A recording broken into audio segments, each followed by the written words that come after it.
여러분 안녕하십니까. 진성화의 융단폭격입니다. 조국 청와대 민정수석을 융단폭격하겠습니다. 정말 해도 해도 너무합니다.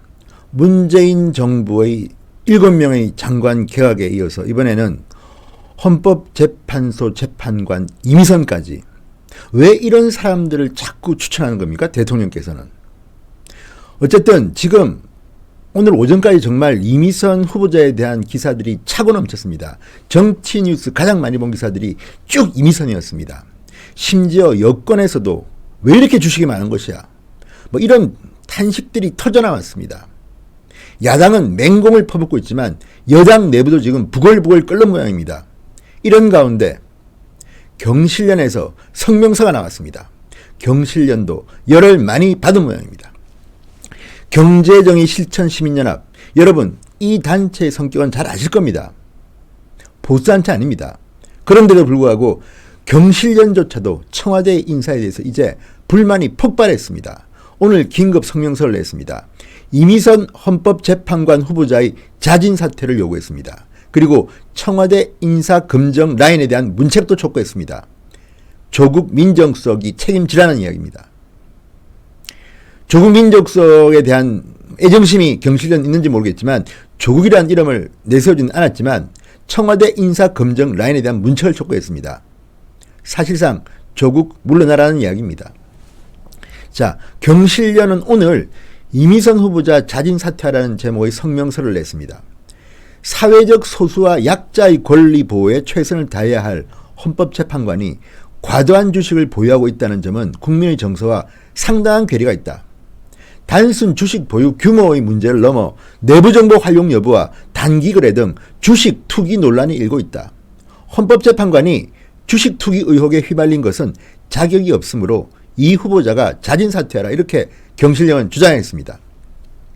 그리고 이 후보자가 지난 10일 인사청문회에서 주식 거래는 남편이 전적으로 한 것이고 자신은 몰랐다고 주장한 데 대해서 공직 후보자로서 무책임한 행태이고 높은 도덕성을 기대하는 국민에게 실망감만 안겨주고 있다고 말했습니다. 자, 그리고 청와대의 화살을 돌렸습니다. 계속해서 이어지는 인사 참사에 국민의 실망감은 더욱 커지고 있다. 부동산 투기 후보자들을 대거 추천한 것도 모자라 주식 투기 후보자를 검증 과정에서 걸러내지 못한 인사 시스템과 인사검증 책임자, 조국을 말하는 거겠죠. 인사검증 책임자는 책임질 것을 촉구한다. 자, 이거는 조국 수석에 대한 문책을 요구했고 이미선 후보자의 자진 사퇴를 요구한 겁니다. 심지어 경실련조차도 문재인 대통령의 인사에 대해서 이렇게 불만이 폭발한 겁니다. 자, 이어지는 기사들을 보면요. 지금 여권 내부도 부글부글한 것 같습니다. 오늘 서울경제 기사, 여당까지 얼마나 더 막아줘야 하냐 분통, 이런 제목 기사입니다. 자, 여기에는 길지 않습니다. 여권 초선 의원의 코멘트를 인용했는데요. 이렇게 되어 있습니다. 이미 두 후보자가 낙마했는데 대체 얼마나 더 막아줘야 하나, 계속 당이 부담을 떠안아야 하는 상황 아니냐고 불만을 토로했다. 의원들은 일단 개별적으로 청와대의 의견을 전달할 것으로 알려졌다. 자, 그리고 또 다른 기사입니다. 이번에는 연합뉴스 기사입니다. 아시다시피 연합뉴스는 정부로부터 300억 원 가량의 국고를 지원받는 국가기관통신사입니다. 그래서 정부 여당의 눈치를 볼 수밖에 없는 처지로 보이는데도 이런 기사를 썼습니다. 여권 이미선 논란의 일단 신중론, 내부선 부적격 여론 대두, 이런 기사입니다. 제목은 점잖지만 내용은 굉장히 아픕니다. 자, 이해찬 대표는 신중하게 판단해야 한다. 국민 눈높이에 다소 안 맞지만 법적 문제는 없다. 그렇지만 답답하기 짝이 없다 한숨도, 청 인사검증 불만도 표출, 이게 이 기사의 제목입니다. 그리고 이 기사는 더불어민주당은 일단 문재인 대통령이 미국을 방문 중이고 12일 새벽 한미 정상회담을 갖기 때문에 당분간은 신중론을 펴고 있다는 것입니다. 자, 그러면 정말 속마음은 어떨까요? 자, 민주당의 이해식 대변인이나 다 신중하게 판단해야 된다고 말했다고 합니다. 공식적으로. 그런데 문제는 이 연합뉴스 기사에 보면 이제 익명의 코멘트들이 나옵니다.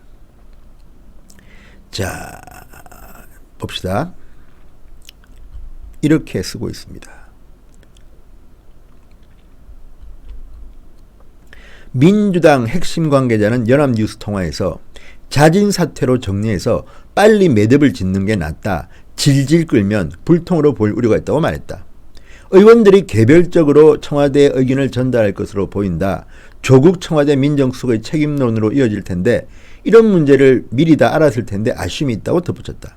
또 한 최고위원은 연합뉴스와의 통화에서 전체 재산에서 주식이 차지하는 비중이 너무 높고 주식 투자를 많이 했다는 것도 국민 눈높이에 안 맞는다. 청와대 인사검증이 왜 이러는지 정말 모르겠다고 비판했다. 다른 최고위원은 나라면 이런 인사는 안 했을 것이다. 두 사람이나 아웃됐는데 이제 세 사람째 아닌가. 정말 답답하기 짝이 없다고 토로했다. 원내 관계자는 예민하게 상황을 지켜보고 있다. 개인적으로 이 후보자를 임명하기는 어려워 보인다고 밝혔다. 자, 지금 경실련조차 열받아서 성명을 발표했습니다. 민주당 내부도 이 기사만 봐도 부글부글 끓을 것 같습니다.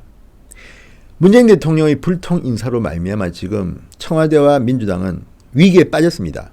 국민들이 다 지켜보고 있습니다. 인사청문회에서 이미선 후보자가 했던 발언들 눈물을 보였다고 하는데요. 어쨌든 국민들 마음이 얼마나 아프겠습니까? 지난번에 장관 후보자는 부동산 투기 의혹, 이번에 헌법재판관 후보자는 주식 투자 의혹, 투기 의혹. 부부가 35억 주식 부자라고 합니다. 물론 뭐 자본주의 사회, 시장경제 체제에서 주식 투자는 할 수 있지만 이렇게 빈번하게 많은 액수를 투자했다면 과연 판사 일은 제대로 했을까요? 그러니까 이미선 후보자는 남편이 다 했다. 나는 모른다고 이야기했습니다. 경실련 말처럼 정말 공직자로서는 굉장히 무책임한 발언입니다. 국민 여러분, 정말 지금 문재인 대통령은 왜 이런 사람들만 추천하는 걸까요? 국민들 화병 걸리게 할 일 있습니까? 그리고 조국 민정수석과 청와대 민정 라인은 그동안 스크린을 어떻게 한 겁니까? 왜 국민들의 마음을 이토록 아프게 만듭니까? 정말 알 수가 없습니다. 서민들 중에는 헌법재판관이나 장관 할 분 안 계십니까? 어떻게 하나같이 이렇게 골라도 이런 사람들만 고른 것입니까? 묻고 싶습니다. 경실련 성격 아시죠? 그 경실련조차도 지금 뿔이 났습니다. 민주당 내부도 부글부글. 도대체 이 대한민국은 지금 어디로 가고 있습니까? 정말 한심합니다. 진성호 방송 오늘 유튜브에 기술적인 에러가 났는지 조회수도 안 되고 먹통도 되고 정말 오늘 난립니다. 벌써 우파 유튜브에 대한 공격이 시작됐나요? 정말 걱정스럽습니다. 대한민국 민주주의 국가 맞습니까? 진성호 방송이 묻습니다. 여러분 오늘 방송 여기까지입니다. 대단히 감사합니다.